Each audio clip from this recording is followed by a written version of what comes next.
Hello, everybody, and welcome to episode number 26 of On the Flank. I am your host, John George, alongside my co-host, Joe Kirkpatrick. Say hello, Joe.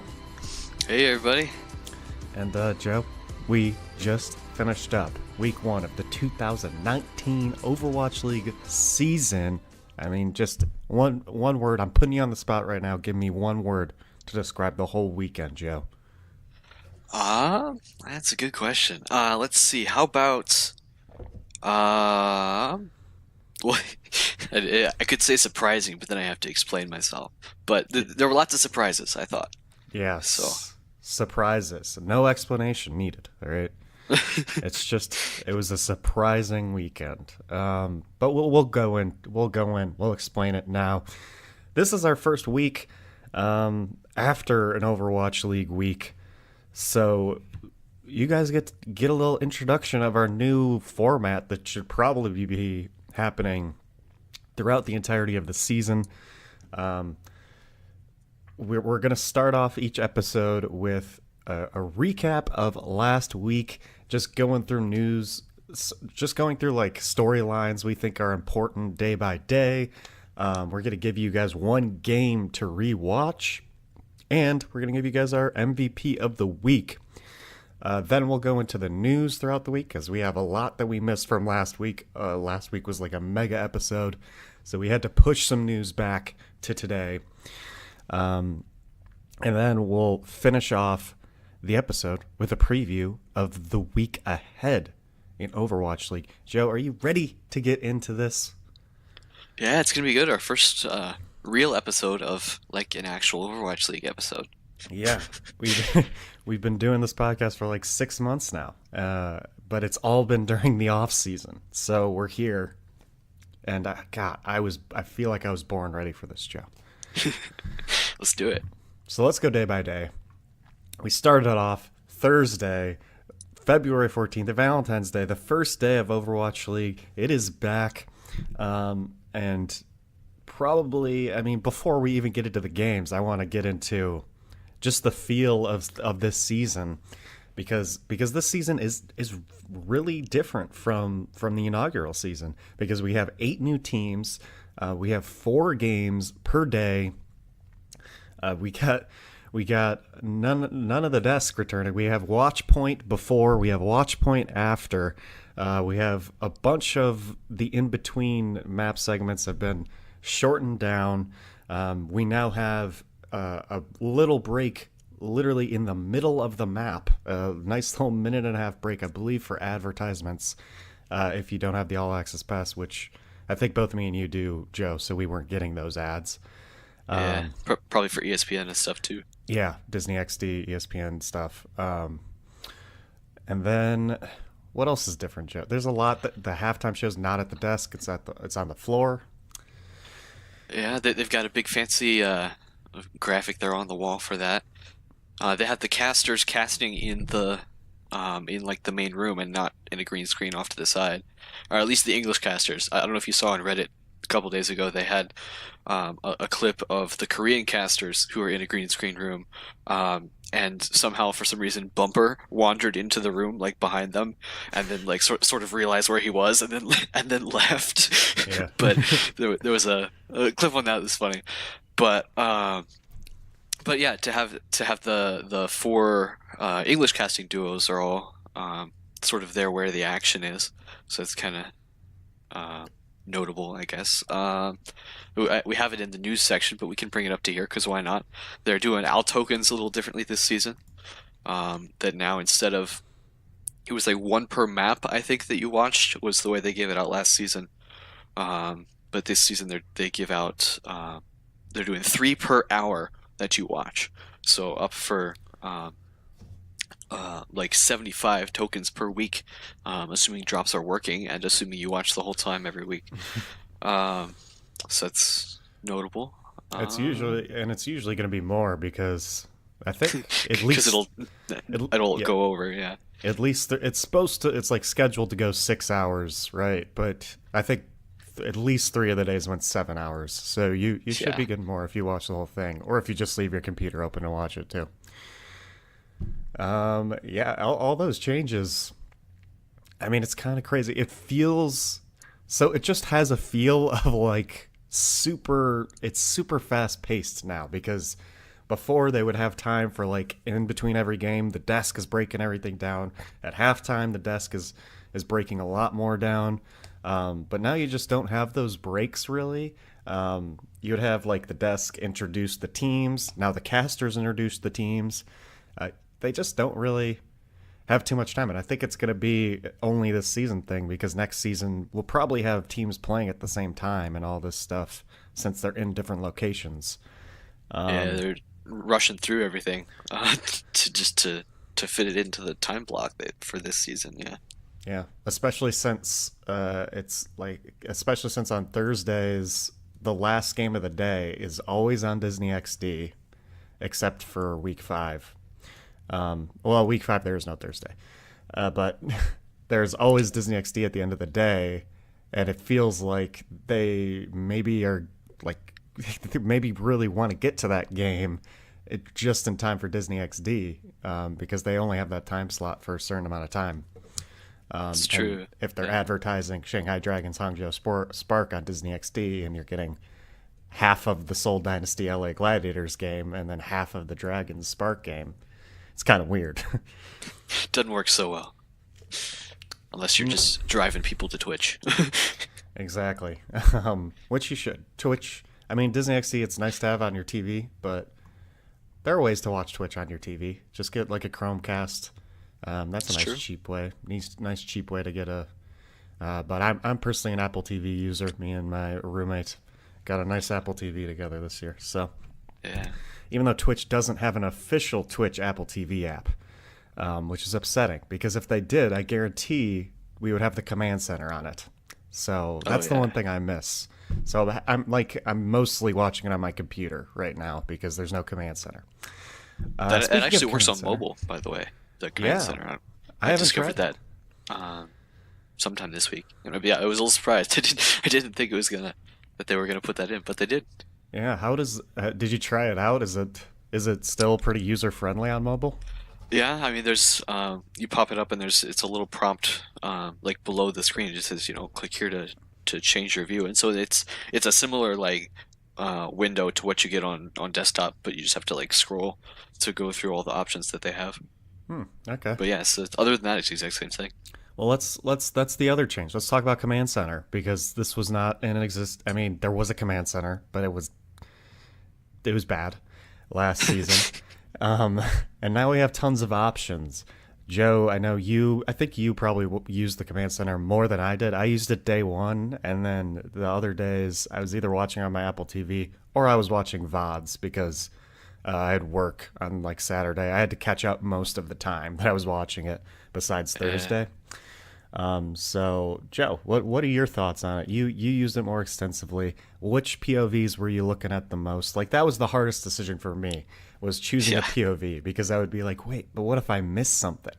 Then it's my fault. It's no longer the observer's fault. I can't type tours in chat anymore. It's my fault now.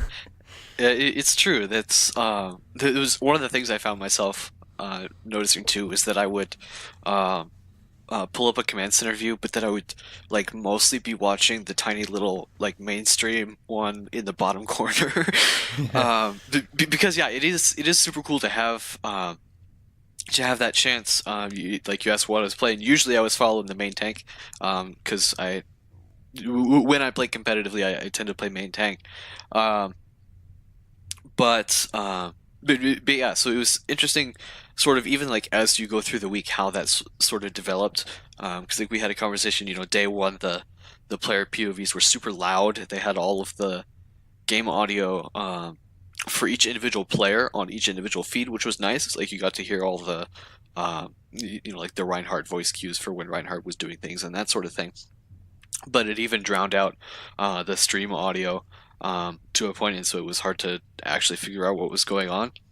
And then by later in the week, I think they had just turned off the individual player game audio, um, and only played the stream audio, which was fine. But then you had no sound effects at all.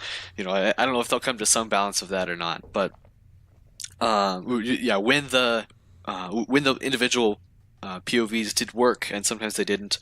Um, like in fact, I think on Friday or something, they had to extend the like the free trial that they gave to people because the POVs weren't working on that day. Um, but when they worked, they were super cool because you got to you could go through whatever that you couldn't quite customize it. Not like actually customizing. They had because you could pick either the mainstream or they have all 12 players plus a little version of the mainstream plus a top-down map. And you can't like take two players at once or something, Yeah. which might have been cool. But um, let's see. I feel like there was something else.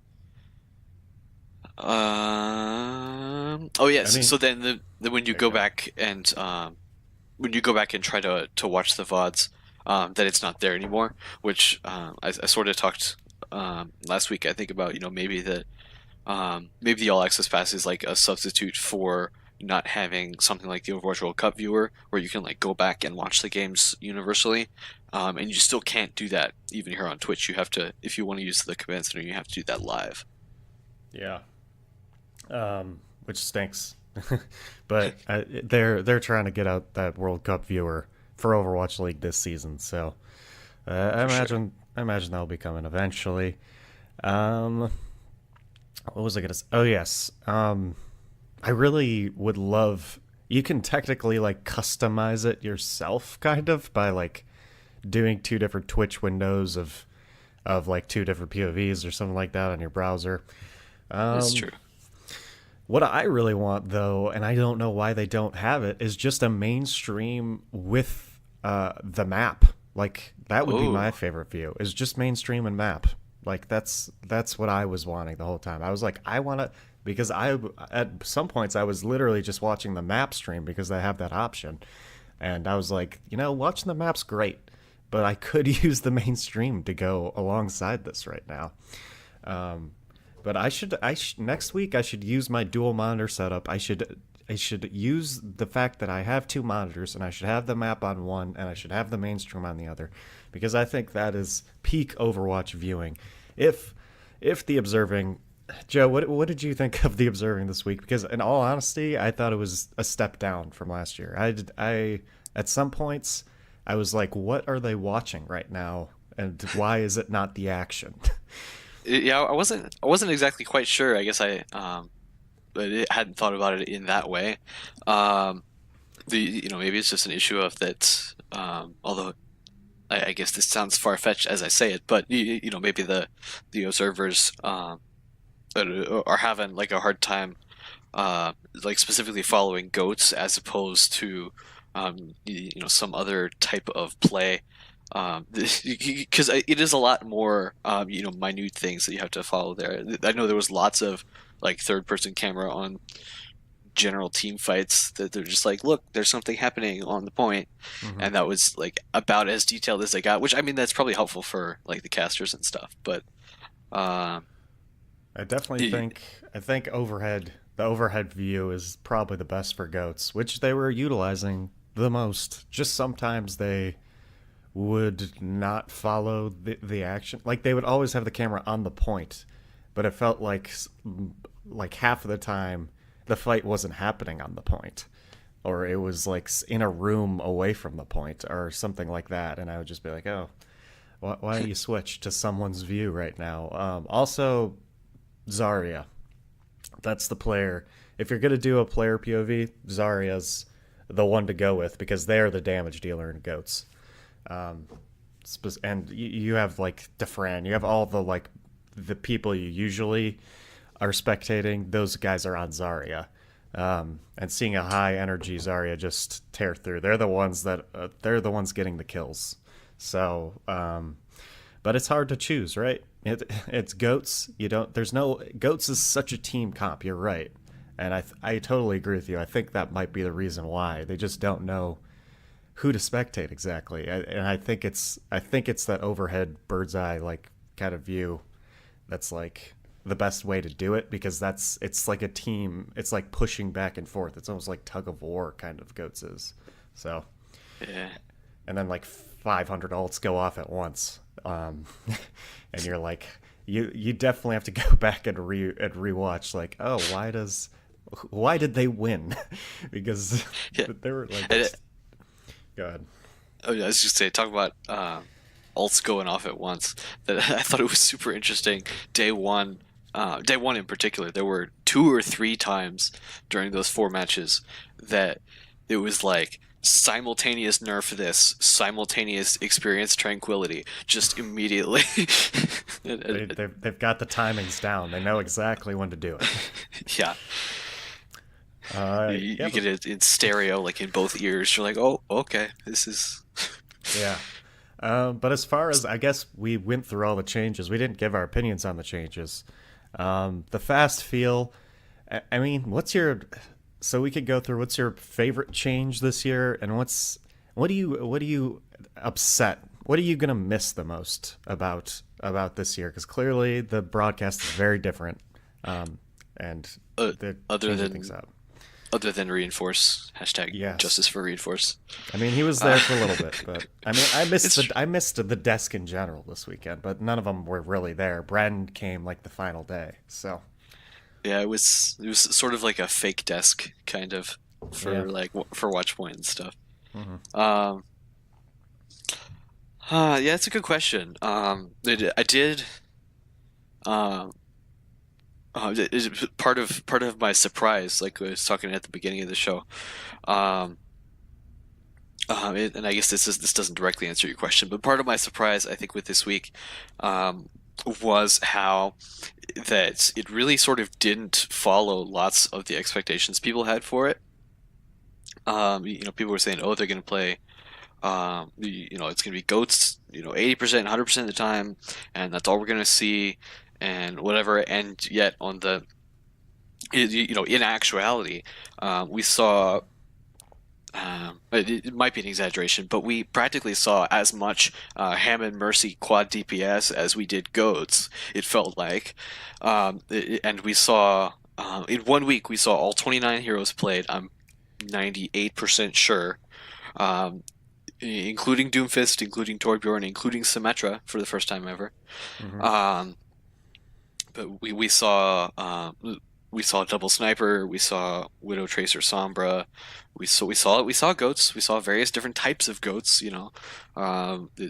Clearly, lots of teams are still comfortable with that, but it was a very by the map sort of compositional meta. It was a very by the point, sort of compositional meta, which I think is we've talked about sort of that seems like a goal for balancing when they do balancing for Overwatch at the highest levels. They want to encourage lots of variety and lots of switches, and there was plenty of Resident Sleeper in Twitch chat, but it was a lot more interesting, I think, than it could have been. Hmm. uh, and so we had that going for it at least. Yeah, I mean, I think the resident sleepers were mostly Thursday. I think once people start playing DPS comps, they were like, oh, okay, goats is not dominant. But unpopular opinion alert, I really liked watching goats this weekend. I don't know and me and you, we've complained about goats before, but honestly, it was entertaining to watch for me this weekend. Yeah, it's not a bad composition by any means. It's just people are complaining it's getting old, so whatever, Yeah, we'll take that. But I mean, it definitely gives the teams lots of chances to show off like really technical skills. hmm and I think honestly, I think we get less and less goats going on throughout the stage. If I'm going to be honest with you here, because I think there were a bunch of teams that almost felt like they needed to run goats because it was the main it was the composition. But I think you have teams like London. I think you have teams that are terrible at goats. And And absolutely great at Sombra. We saw oh yeah. guards Sombra, but yeah, stuff like that. They, they, Yeah. they pull out stuff that they're just not going to be a goats team. They're going to be an anti-goats team, and I think that's going to be viable. You're right. Hmm. Just like with the dive meta, there was dive teams and then there were anti-dive teams almost, and teams that were super good at the dive. There were teams that were great at countering the dive. That was I remember stage one last year super well, and that was what it came down to. But it seemed like in week one, almost everyone was at least giving goats a try if they could. Shanghai Dragons like barely could because they had like no tanks, but Yeah. that's a completely different story. As far as the changes go, I really do miss the analysis and I really do miss the breakdowns. But I totally understand why. I mean, at the same time, I totally understand because it was going so long, and after day one, I was like exhausted by the end of it because I was like, that was 7 hours of Overwatch. This is how it's going to be every day. I could totally understand why we should not sit here and analyze these games. 4 out of 7 days a week. Yeah. So hopefully they pick that up. I like Watchpoint before and after, but they still feel super quick because they're only 30 minutes. And basically all they did in the Watchpoint was show highlights of the games that I just watched. So I feel like they could have done better in the post game watch point than just show me all the highlights of the games that were just on. I feel like the highlights are better for like if you're doing a watch point after the week's over, like on Monday or Tuesday. I feel like that's when you put the highlights in because most of the people that are going to be tuning into the post game watch point have just watched at least one or two of these games. So I would like to see more analysis somewhere in a watch point. Whether it's I don't even know if they're doing a week watch point, but I feel like they need to. Or maybe that's just on us, Joe. Maybe we're the watch point this year. Yeah, I guess we'll find out in the next couple days if they do one. Yeah, it feels like they're not going to, but I mean, it just feels weird because I don't know where I don't know where Bren, I don't know where Sideshow fit in I guess the half times maybe, but there's no desk. There needs to be a desk. Yeah. But we'll see. We'll see what happens. Let's get into the games. We just spent 20 minutes talking about random things, but But it was important things. it was important because things. it was week one. I mean, next week we probably won't be talking about those things unless there's a huge change or something like that. But Yeah. week one, day one, no map fives, Joe. No map fives at all. But I think they were all And no 4-0s either. yeah. So we got all the 3-1s and 2-1. But I think they're all really good games, despite no map fives. I think they're all super close. Felt like they could have gone either way. We started off with Philly Fusion beating the London Spitfire, which we both predicted. While we'll go through this, we'll talk about our predictions too and how we did on those. We predicted like almost three of the same teams. We had one difference that we will talk about. Yeah. But yeah, Philly Fusion, your Philly Fusion, Joe. How did it feel to get this upset? Yeah, Philly took down London. It was an interesting match. I think London just really didn't look very comfortable with the things they were trying to do. Like what we sort of alluded to earlier. They played goats on 3 maps and got out goatsed, and they played DPS on Volskaya and they won Volskaya. Mm-hmm. And we know how good of a DPS team London is. So that wasn't really super surprising. But yeah, particularly. I'm looking at the scoreline and trying to remember exactly the details, but particularly Rialto, that Philly felt full held on Yeah. Rialto and then Destroyed them. pushed really quickly. But yeah, that was a cool series. Right away, first game of the day. This is how it's going down. We're shaking things up, season 2. Yeah, I mean, immediately the reigning champs. I mean, they were 0-2 this weekend. They're not a good goats team, and I think the biggest storyline going on of this was Jane. It was big on Reddit. Jane saying that both their goats were awful, which I would agree with London. I didn't think Fusions was that awful, so I was kind of like, okay, Jane, that's kind of spicy there. But I did not think Fusions was was too awful, honestly. But I thought London's was pretty terrible, and I mean, it showed in their game against Paris, who might be the king of goats. We'll talk about that a little bit later, but I think other Speaking of fusions, oh no, yeah, I think other storylines coming out. Boston, they looked way better. Is this a storyline though? I feel like this is just a constant storyline. Boston looked way better than everyone thought they would be. Classic. They only lost 2-1 to Nuremberg Excelsior. They won a map. They tied a map. And I mean, I think it's worth pointing out that the Fusions just got to LA like 3 days ago. Was their main shot caller and main tank, and they looked great at points. Some points they didn't look as good.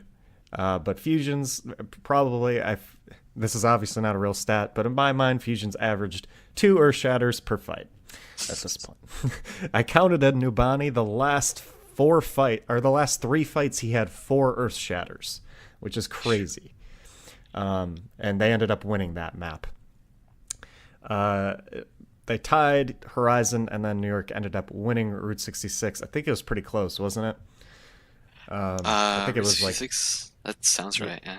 Yeah, I think it was like 3-2. Down to the end. Yeah, down to the end of the map, basically. But it was... It's a quality loss for a Boston team that feels like it was just built. They just traded away Gamsu. It feels... And they didn't even have color hacks. They only had 1 DPS. And they managed to lose 2-1 to New York. And later in the week, they end up beating Houston 3-2. So I think this was a really good week for Boston considering their situation. And now they have color hacks back next week. So we'll see. We'll see what happens to them. I mean, day one was just filled with it, right? Fissure getting revenge on his old team. Fissure just plays out of his mind against his old teams because he played terribly against the Fuel, in my opinion. Yeah. Seoul LA Gladiators. That was another good series. Seoul took that 3-1. And yeah, that's after Ilios, Gladiators took 2-0. But then Seoul just showed up, I think is fair to say. Yeah. Kings Row, Horizon, Route 66. Particularly Kings Row, Route 66, Fissure with like decisive shatters right at the very end that just took the map. I mean, Gladiators were 6 inches from going to map 5 on Route 66, but yeah, that was really cool. I think I talked about before. In order for Seoul to have success, they're gonna have to click with Fissure and vice versa. And I think at least this week they definitely did. Yeah, this week was the perfect example of your saying, because I don't think they clicked Sunday at all with Fissure. There is that. And they ended up losing 1-3. And then when they did click with Fissure, they ended up winning 3-1. And I think against one of the best teams in the league. And all fairness, I think LA Gladiators didn't look too good this match. I think Surefour was underperforming for sure. And I think everyone agreed. His Zarya was looking terrible that game. So while Gladiators underperformed, I think Seoul looked really impressive, especially Fissure. Shanghai Dragons, Hangzhou Spark rounded up the last game in Shanghai, unfortunately not getting the first win. But I think the story here is like one of the most insane Horizon maps I've ever seen. What was happening on this map, Joe? Oh, yeah. I remember this series now. Horizon, there was because it was Hangzhou's attack every time that because their defense was fine, but I don't remember what was weird about their attack, but they had weird attacks every time. It was like their strategy was like to not fight until their Sombra had EMP, which took 3 minutes the first time. And it was weird because like Monty and Dell were just sitting there. No fights would ever happen. They would just be like, what is going on? We're just sitting here like waiting as Hangzhou is gonna strike or maybe not. And then they eventually took the point, but Monty was like, okay, like they eventually got it, but they took 3 minutes to get it. Like what? Yeah. And then I don't know. It felt like it was such a weird map. I just did not know what was happening. I was like, "What is going on?" And chat is spamming like, "Is this a gold game? Like, what is happening right now?" It seemed like both teams have no clue what they're doing. But Shanghai, I think, was they ended up winning that map. But I think overall Shanghai, I don't think they're expected to win, especially with no main tank. And Ina Goat's meta, they only had Gagiri on tank, so that wasn't good. Or Gagiri. Yeah. And Hangzhou looked pretty good. That was for the Disney XD, the first Disney XD game of the weekend. We move on to day two, where we had a lot more expansion teams. Obviously, we only had a Hangzhou and the first night, and the expansion teams showing up. Atlanta Reign 4-0ing Florida Mayhem. Toronto Defiant reverse sweep in the Houston Outlaws. And Chengdu Hunters, big upset in 5 maps. Which, I mean, out of you had 4 expansion teams. Which expansion team was looking most impressive to you coming off Friday, Joe? I think the impressive might mean something different than good or successful, but I think the most impressive expansion team for me has got to be Atlanta.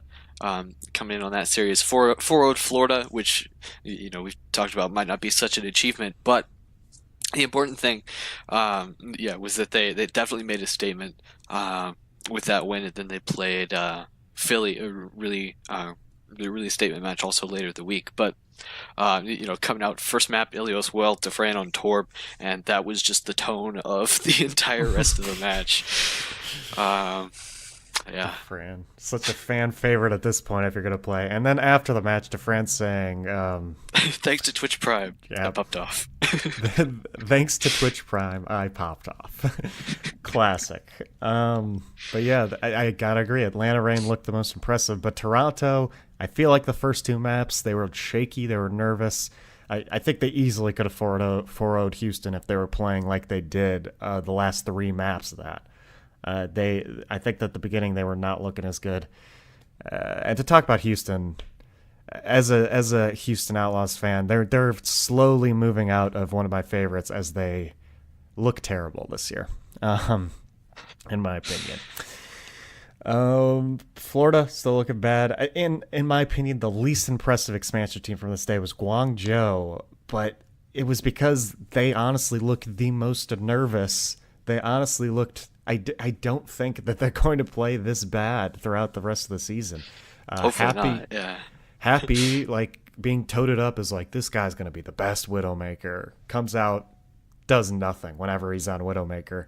Everyone else, I mean, Hotpo looked impressive at points, but the entire team looked all over the place. It just looked like they were nervous. They looked better in their show match versus Seoul Dynasty, I think. Like, it was crazy.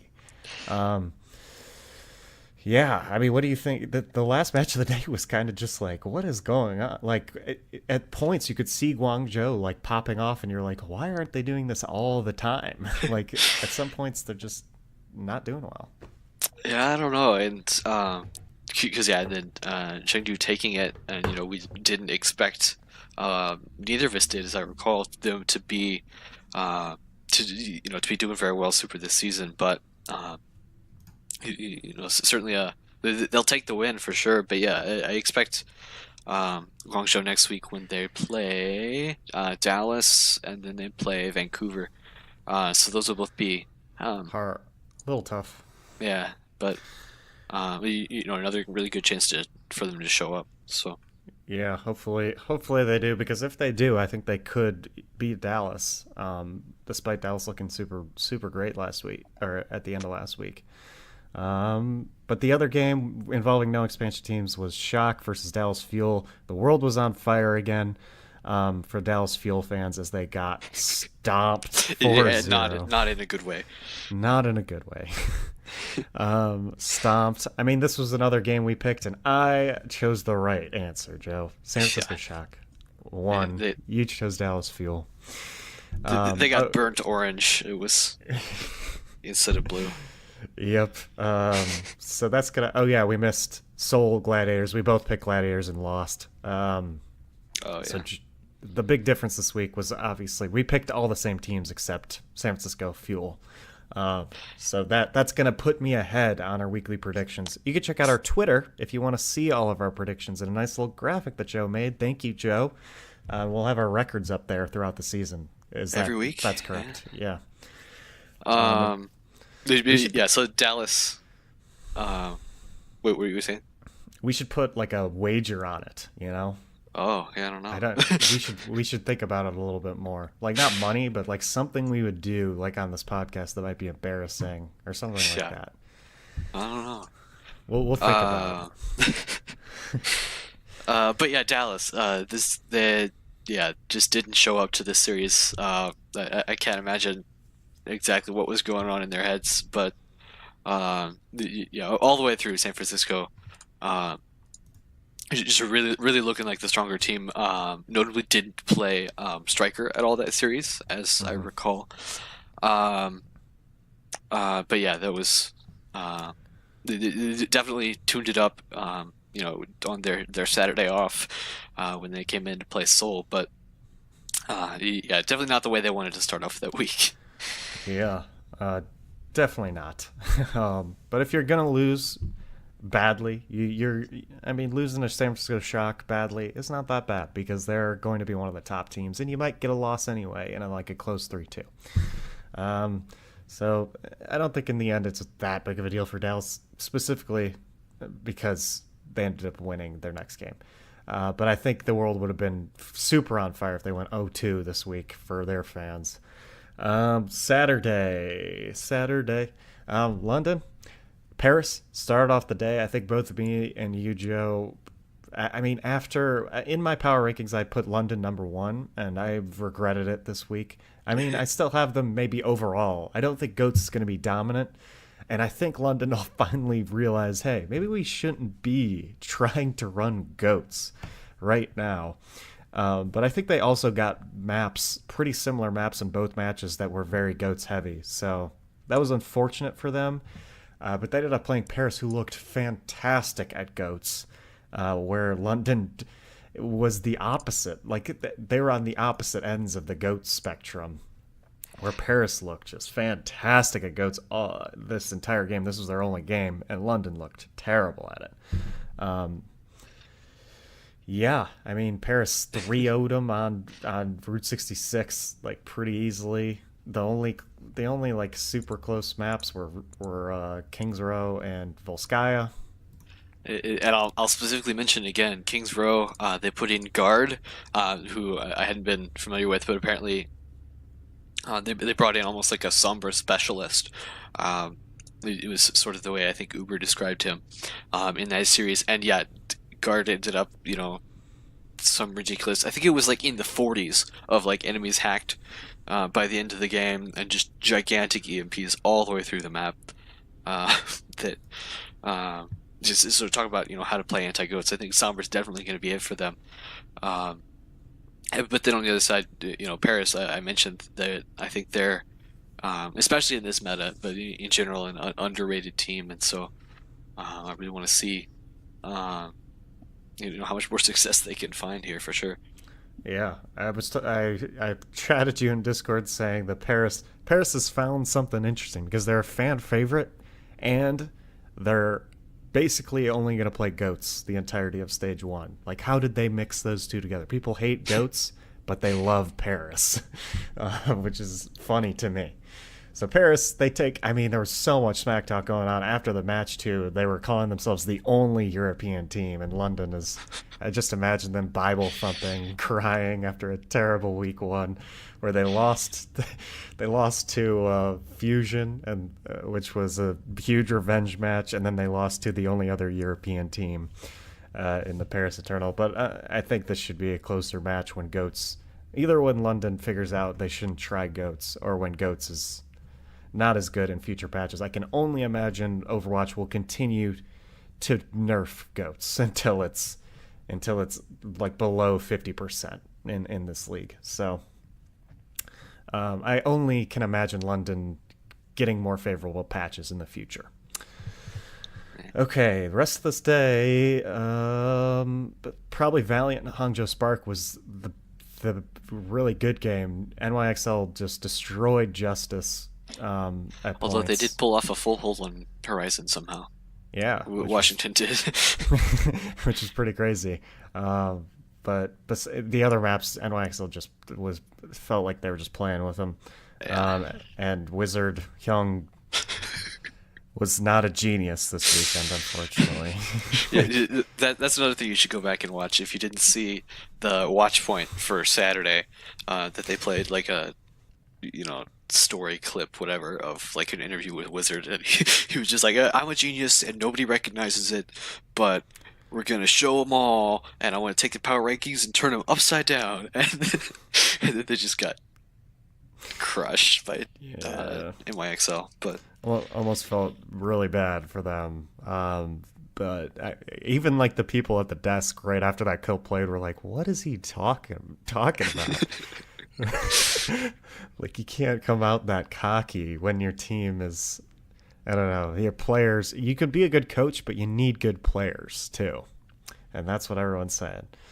Besides that, Hangzhou Spark ended up winning against LA Valiant. I think these two teams were probably two of the best Goats teams this weekend. Looking at Goats and a triple DPS, Hangzhou was good at specializing at both, honestly. And they were switching off a lot. Valiant had some great Goats, had some great DPS play.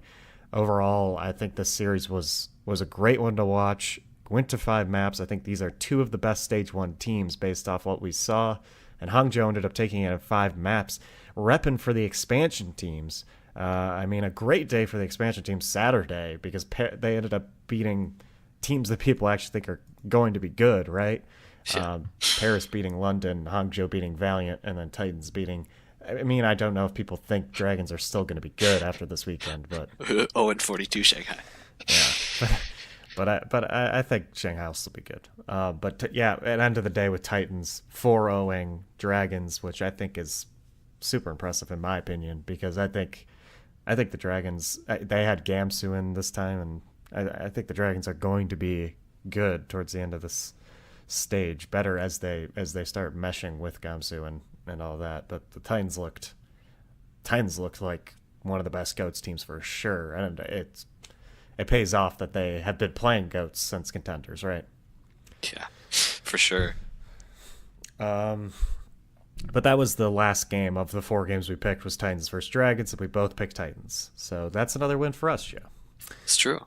Sunday was the day of the 5 maps. Apparently, all 3 of the first matches went to 5 maps, and they all went to the last point, right? Yes. Yeah. Or at least as of the Philly match, so I assume Yeah, Boston, Shock Houston. Gliders too. But Yeah, they all did. They all went to the final point. Boston ended up getting that final point against the Houston Outlaws, which is impressive that they're able to get a win with only one DPS player and a brand new tank, as we said earlier.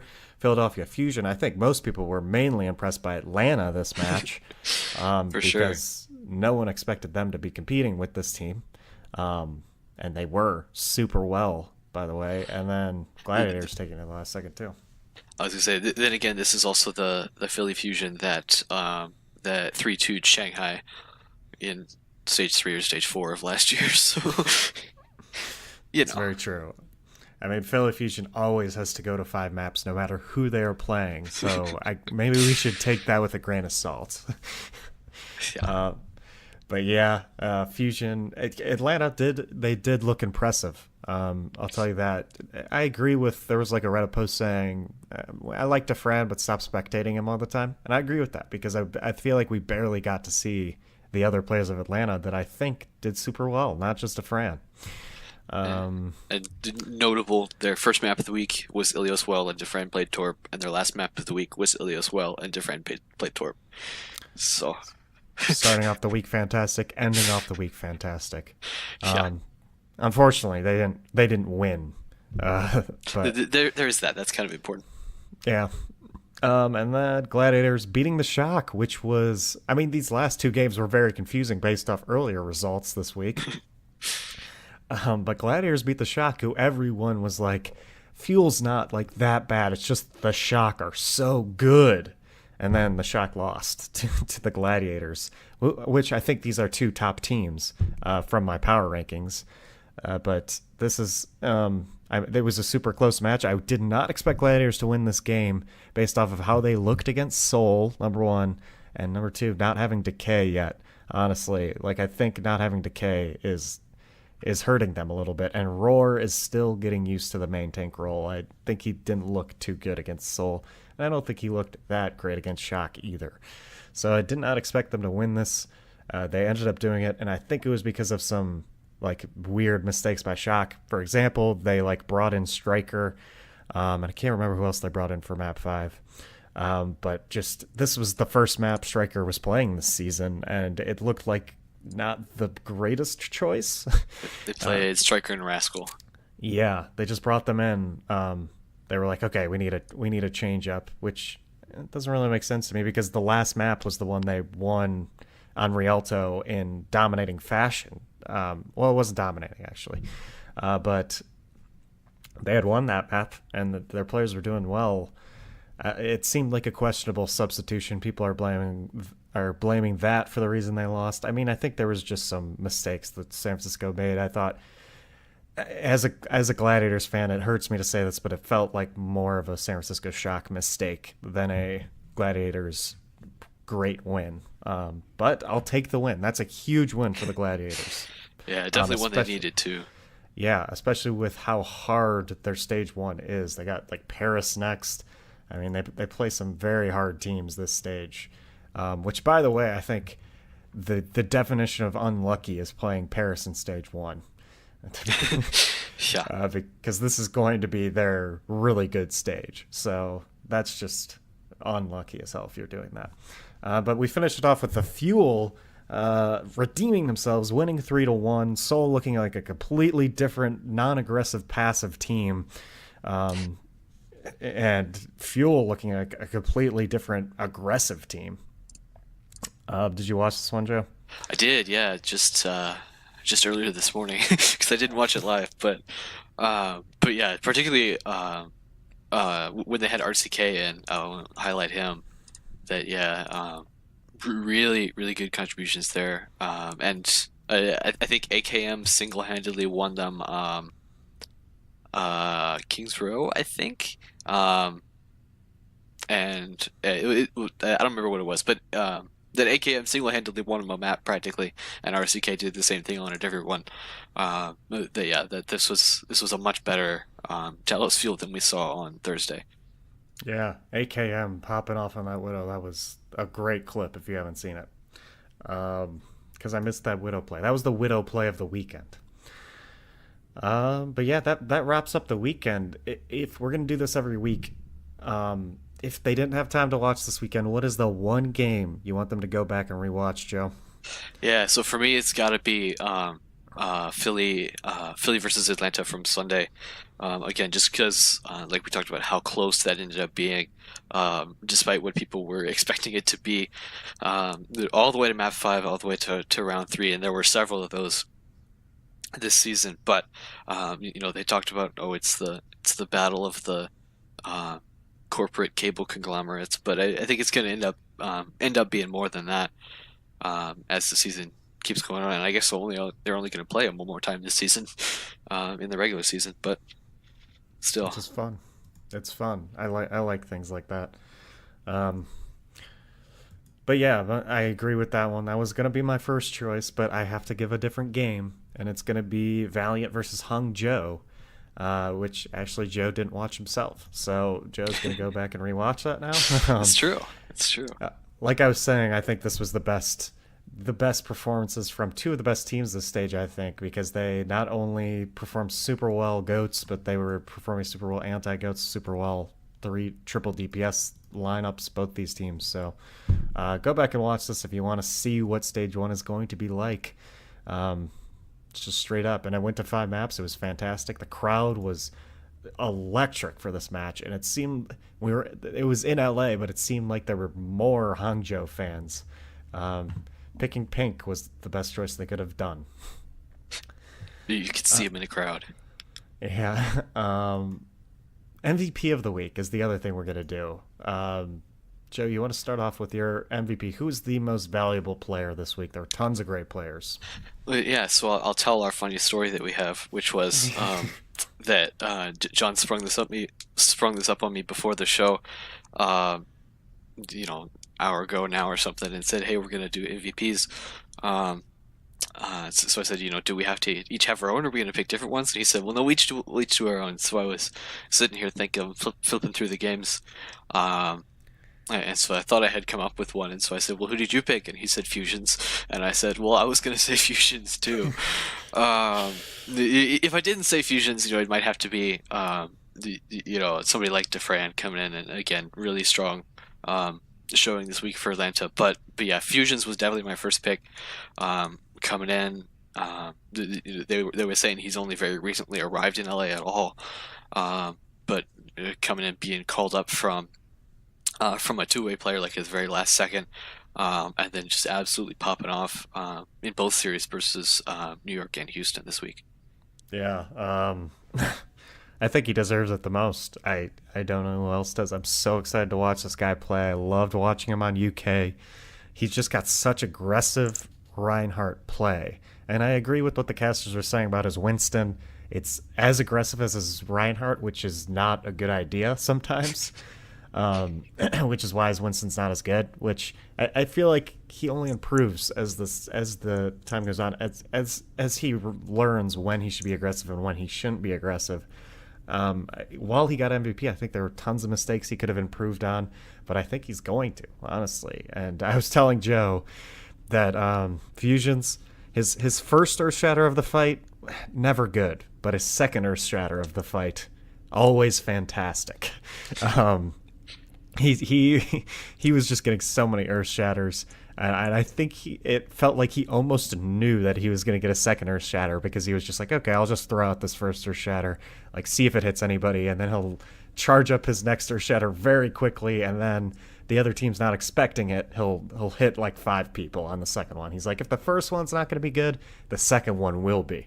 And Fusions, I mean, just a fun guy to watch, and he, in the interview after, he just looked so like excited to be there, and that just made me happy. Boston's becoming one of my favorite teams, despite Huck being an abusive father or something like that.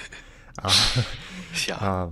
Just because of Fusions, and this team is just always underdog status for some reason. Okay, 55 minutes in, or 52 minutes in, we finally move on.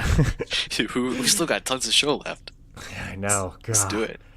Okay. Good thing we're recording on a Monday. Yeah, good thing I don't have work after this. Yeah, that is for sure. News. Let's scramble through this news. Year of the Pig is almost over. I didn't play it at all, Joe. I failed us. I didn't get it's okay. It's okay. I didn't really either. But if you want to get placed in competitive CTF, actually no, it probably is over. Yeah, so too late. You can't you can't get placed in competitive CTF anymore. But what that does mean is that there's probably a set of updates coming in the next week or two. On the PTR right now. What's on the PTR? Paris map is on the PTR right now. Mm-hmm. Plus the armor priority changes, so those might be coming into live sooner rather than later, with maybe a new PTR patch coming in behind that. But we don't know anything about that yet. So yeah, that's the year of the pig. If you missed out on competitive CTF, then you missed out.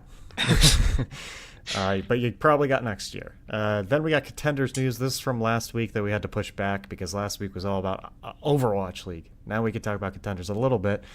So we knew the outline before, but now we get kind of details of what's exactly going to be happening this year. So we're down from 3 seasons Contenders year to 2.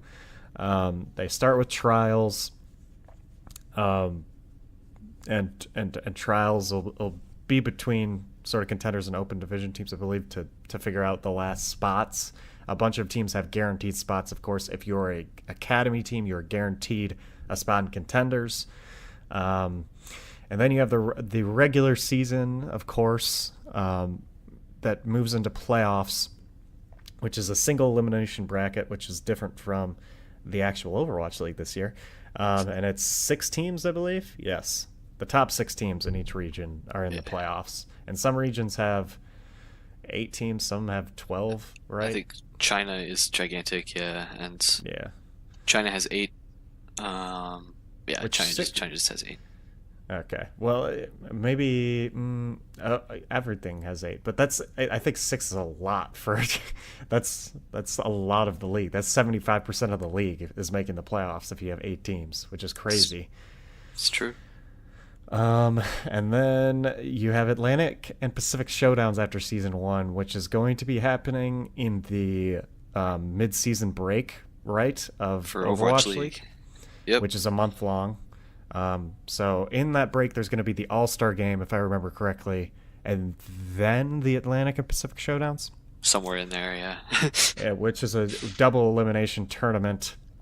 Um, one of them is the Atlantic Showdown, which is between Europe, North America, and South America, and then the Pacific, which is Australia, China, Korea, and Asia Pacific. And those are going to be double elimination brackets of the top teams from each region. I believe it's top 2 each region, or it depends from region to region, right? Yes. Top 1 Yeah. from Australia, top 2 from China, top 2 from Korea, top 1 from Pacific, and then top 2 from Europe, top 3 from North America, and top 1 from South America. So that's a little different. The Pacific Showdown has 8, and the Atlantic Showdown has 6. And those are double elimination brackets. I believe those are LANs as well. Those will be live events. So that's exciting, especially because we thought there weren't going to be as many live events. And then we get into season 2, which you have the trials again with open division teams to see who makes it. Then you have the regular season. The playoffs are the same, which leads into the gauntlet, which is 10 teams doing group stages and then double elimination, and it's between everybody. It's everybody in the world. So it's like a worlds situation for contenders. For the end Um, of the 2019 seasons, which is kind of cool that you have both a season thing and also a yearly thing. yeah, I mean, I've always wanted to see Korean contenders teams face off against North American contenders teams and all that, and we're finally getting that, which is nice. Anything else you want to say about contenders before we move on? Um, they said they reallocated some of the prizes so that to more heavily reward top performing teams. So it's Yes. $125,000 for the Atlantic and Pacific showdowns and 250K for the Gauntlet, which is a lot. So you're But gonna want to make those. You're gonna yeah, want to make it to those. for sure. Um, Um, yeah, and so they're going through. I think they're even past. No, they're still in trials right now, but they're going through mhm. trials. Most regions are right now. So Yep. And I'm begging for Chicken Contendies to make it Hard Blues team.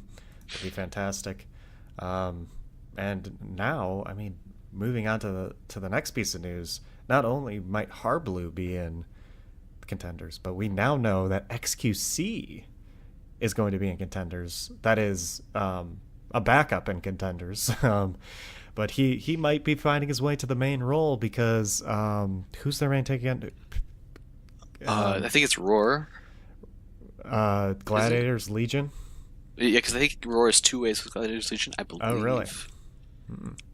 Whoever their I main need to tank pull is that on up. Gladiators Legion is a 2-way. So they're saying XQC is going to play once when that 2-way contract person is going to play for LA. So It's Panker. Panker, Sorry. yes, Yeah. it is Panker. That is who it is. So XQC, um, yeah, he's back in competitive format, which was funny to me because he was talking smack about Blizzard all week on his stream, and then this was announced, and I was like, "Why? Why are you doing this? It seems like you really don't want to do it." But this is interesting. What do you think about XQC being back? I mean, he's got the talent for sure. Yeah. Clearly, uh, whatever the upper organization is, that LA Gladiators and the LA Rams and all that, clearly they have weighed the the risks involved with signing XQC, and they're going for it. I mean, it's it's something for them. I mean, I don't know what to tell. Lots of people are going to be excited now. Lots of people are going to be watching Gladiators Legion matches, I guess. So, in that sense, they've succeeded. Yeah. Um, that's pretty cool, actually. I'll take it. In other contenders news, Toronto forms Montreal Academy team, which makes sense because it feels like forming a Toronto Academy team at this point with all the bad press from the last Toronto Academy team, Toronto Esports. Um, it's probably just not a good idea at this point, but I think it's cool to have your Academy team represent a different city.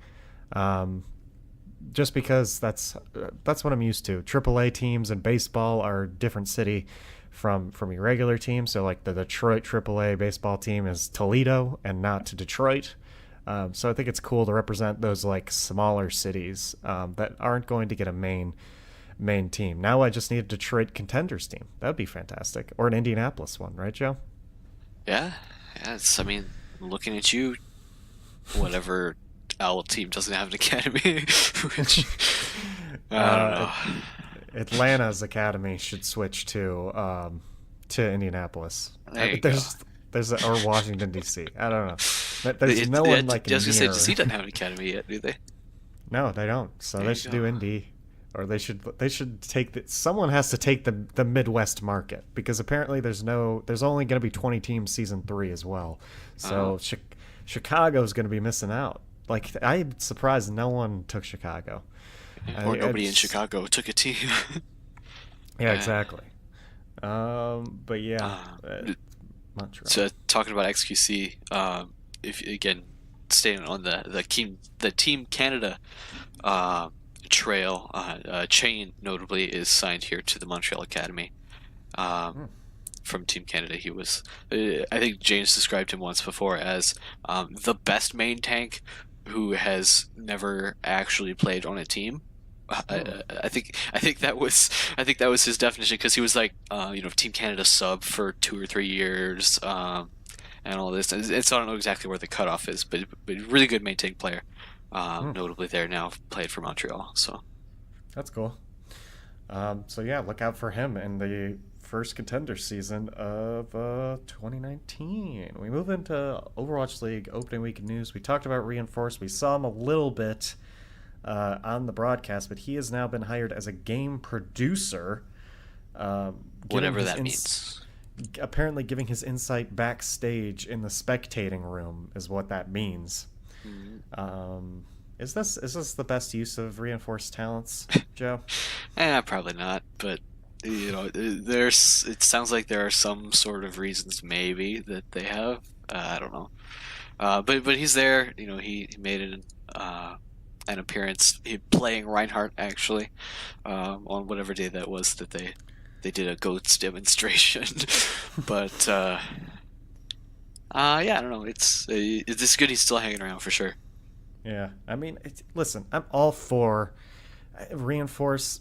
It's the direction they want to take the broadcasts are in more of a casual direction. They don't want to get too in depth. They don't want to scare away people who don't know what's happening.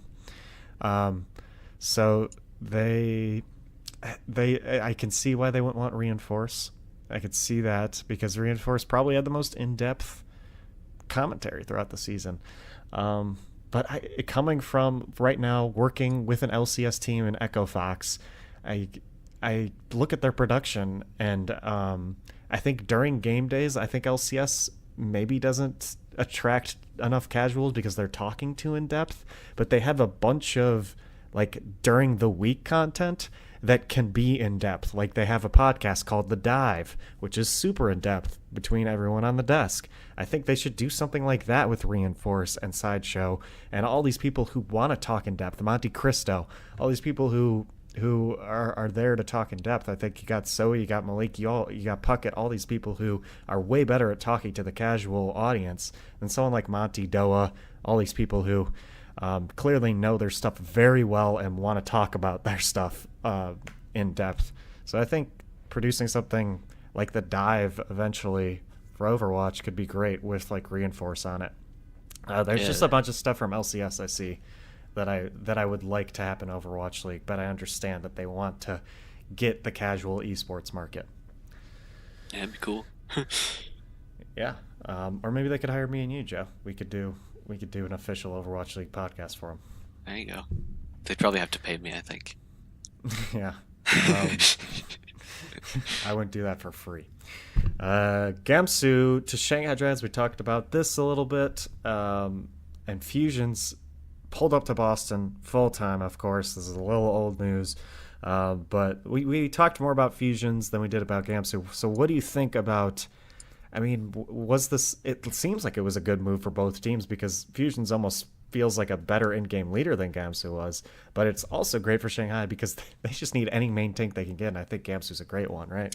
Yeah, it's I can't imagine how this week might have gone for either team, without that.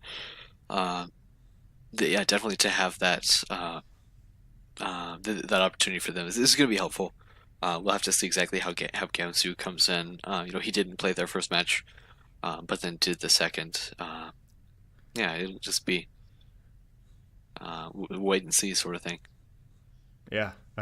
He was fresh off the trade, so I don't think you can judge his performance too much. But Yeah.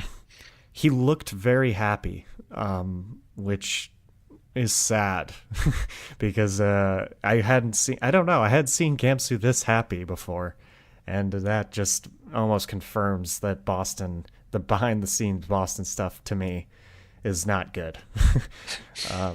Because he just looked super happy. I hadn't seen like he walked out the first day and he was like the main guy, like sort of getting everyone hyped up on the team, and I was like, I've never seen Gamsu this animated. Um, he was just so happy to be there, which is crazy. But hopefully Boston, as a fan of Boston now with Fusions there, I mean, we'll see what happens. Okay. I think that's it for the news, right? We already talked about this stuff. Okay. Yeah, So we finally move on to previewing this next week, Joe. I Oh, think so.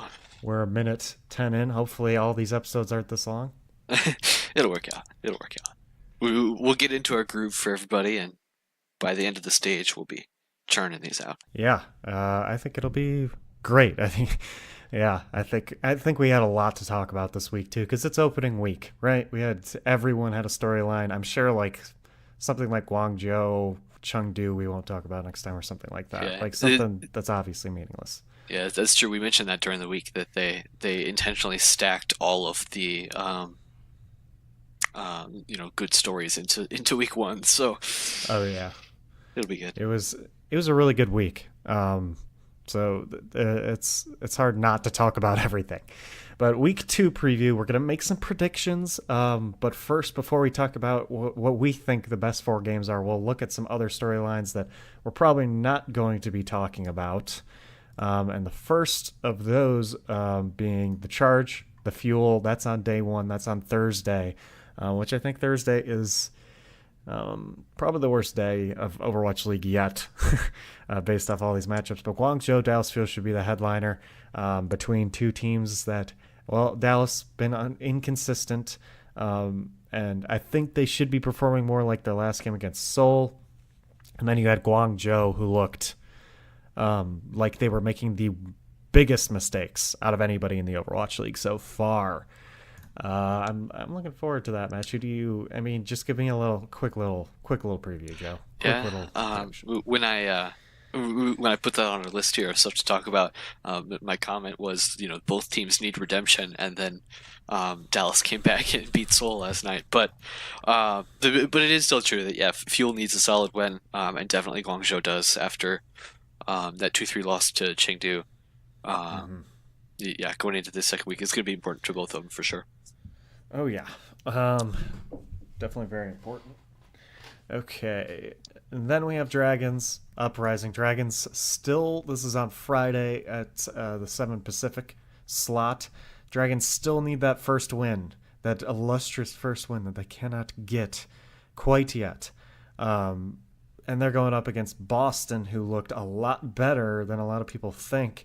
And I don't think it would be too much of a surprise if they ended up winning, because I think both honestly, these are the two teams that are both having like roster troubles, and Gamsu like immediately gets to face the team that he was just on. This is the only time they're playing this season since Boston's in Pacific, or Boston's in Atlantic, Shanghai's in Pacific.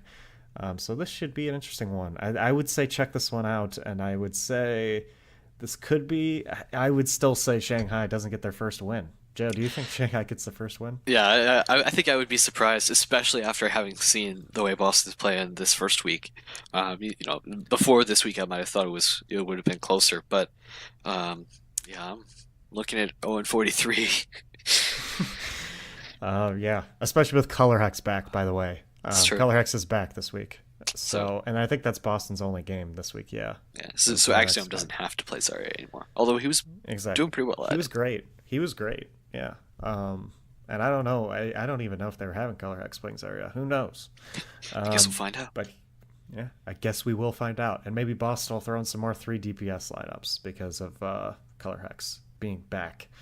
And then the last one we wanted to point out was Spark Spitfire, which I think should be. I mean, is the question is Spitfire going to switch up their strategy here? I think they have an easy game against Justice. That's the first game of the week, which could be their first win.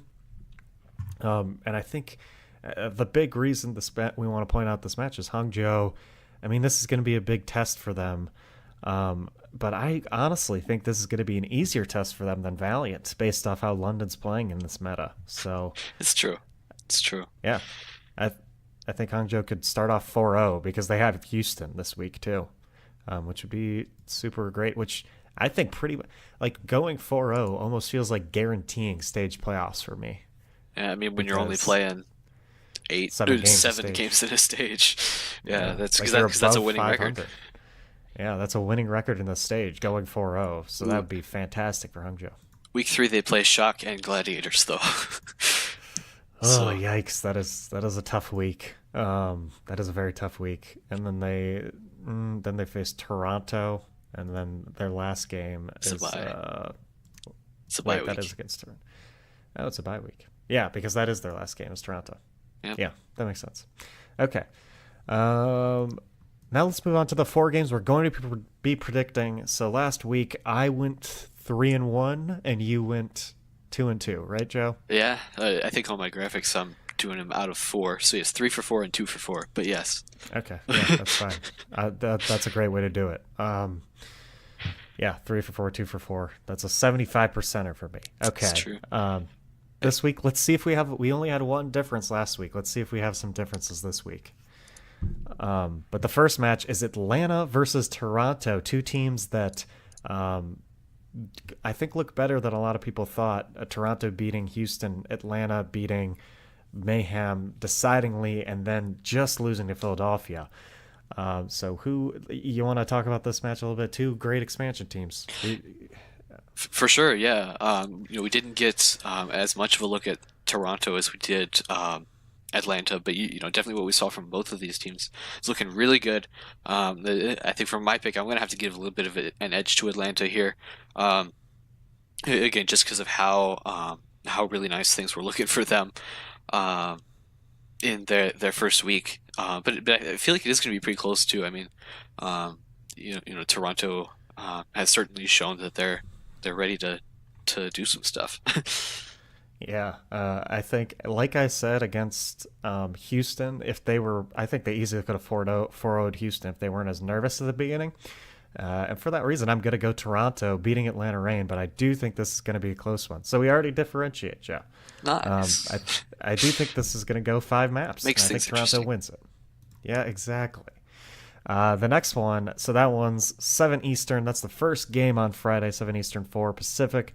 And then the next game on Friday is our next match, which should be another great match. New York Excelsior versus Los Angeles Valiant. Excelsior starting off 2-0, Valiant 0-1, but they did face Hangzhou Spark, and they looked fantastic while losing. So who do you think has this one, Joe? Yeah, so coming in from week 1 again, I'm gonna have to go back and rewatch that Valiant match. But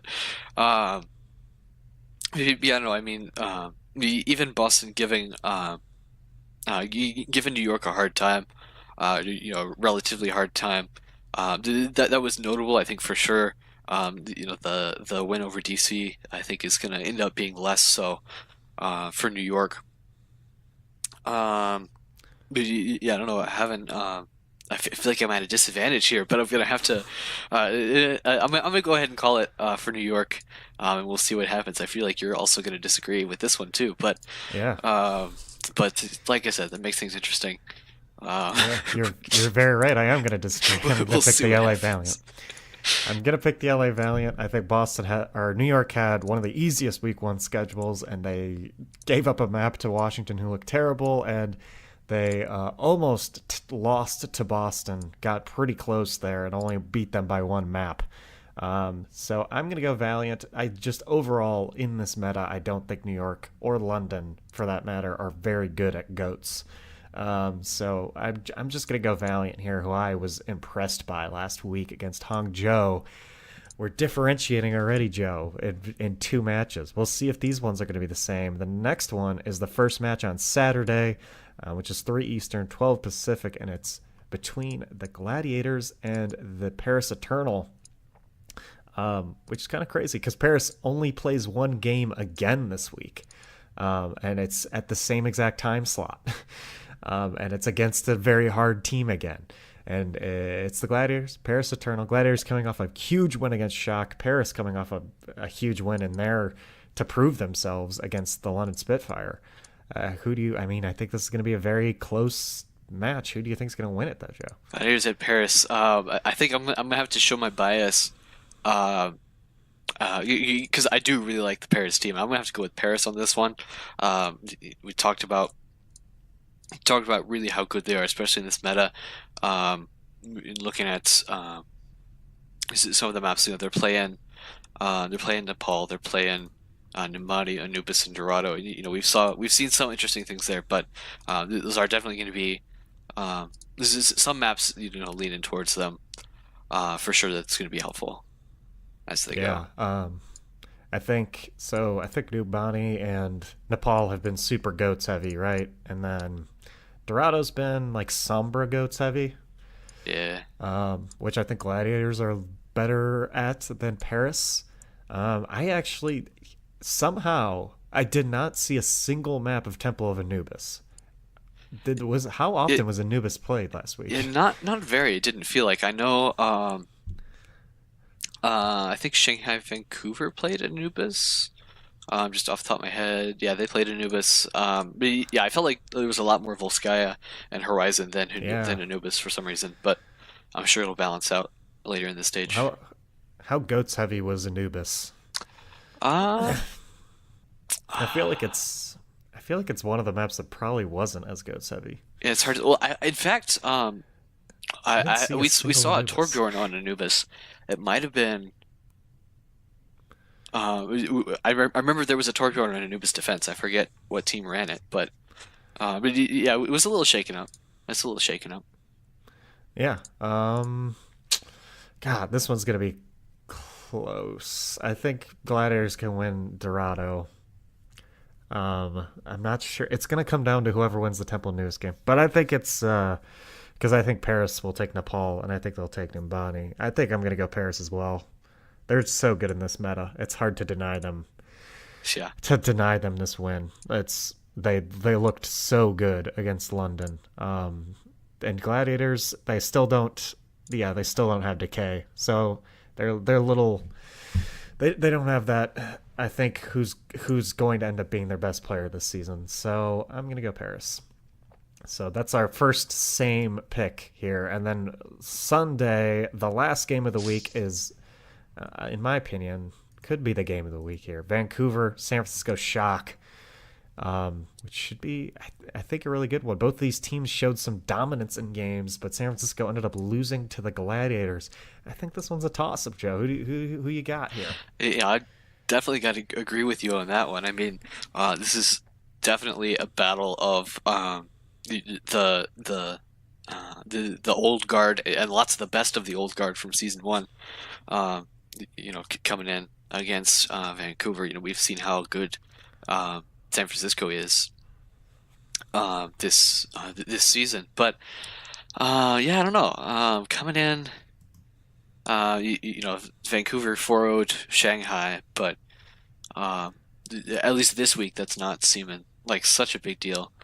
Um, I don't know. I think for all the San Francisco Shock fans that listen to this podcast that I have wronged in the past, however long, I don't know. I think based on this week, I think they've earned enough from me. That I'm going to give it to San Francisco. I think with a Yeah, little bit of I an think edge. one of the keys to look at too with San Francisco is this is their only game this week, which means their game plan is only going to be focused on Vancouver Titans. So Vancouver has a game actually the day before against Guangzhou. They'll probably be putting more focus on San Francisco though. So you could see maybe a sneaky upset by Guangzhou. That used to happen. Remember that It's last true. season? Back when they always you would had 2 games a week. yeah, you would underestimate the team that one of the teams, and then you wouldn't game plan for them, and then you'd get a sneaky loss to them because it'd be like, well, we didn't think that was going to be a tough match, but like someone like Guangzhou is going to come into this week and they're going to say, let's focus all our game plan on Titans because they're the best team we're playing this week. And Titans are going to be like, let's focus all our game plan on Shock because they're the best team we play this week. So you could see a sneaky upset there, but I'm gonna go with the Titans here. Honestly, the game against Gladiators makes me think that it kind of reminded me, like I've been doing a sort of a comparison of last year's Spitfire team with this year's Shock team because Spitfire started with 12 people, ended with like 7 or 8 by the end of it because just having this many players isn't good in the end because you sub in people like Striker and Rascal at the end because you have them and you're like, okay, I feel like we need to do this. And that's what London were doing at the beginning of last season. They were like swapping in and out a bunch of people, but they weren't really good until they figured out these are the people we need. And I don't think Shock has done that yet. And I think Vancouver has more than done that because they chose a roster that already knows what they need and what they can use super well. And I think Vancouver will come out on top here. I think San Francisco will eventually be one of the top dogs. But I think for now, they're going to have some rougher times against these harder opponents like the Gladiators and now like the Titans. So I'm going to go Titans. We differentiated a lot this week. That means we've got some great games this week, right, It's Joe? true. Yeah, that's like we said. Even though they stacked week one, the more they play, the more things are going to come out, the more exciting it's going to get.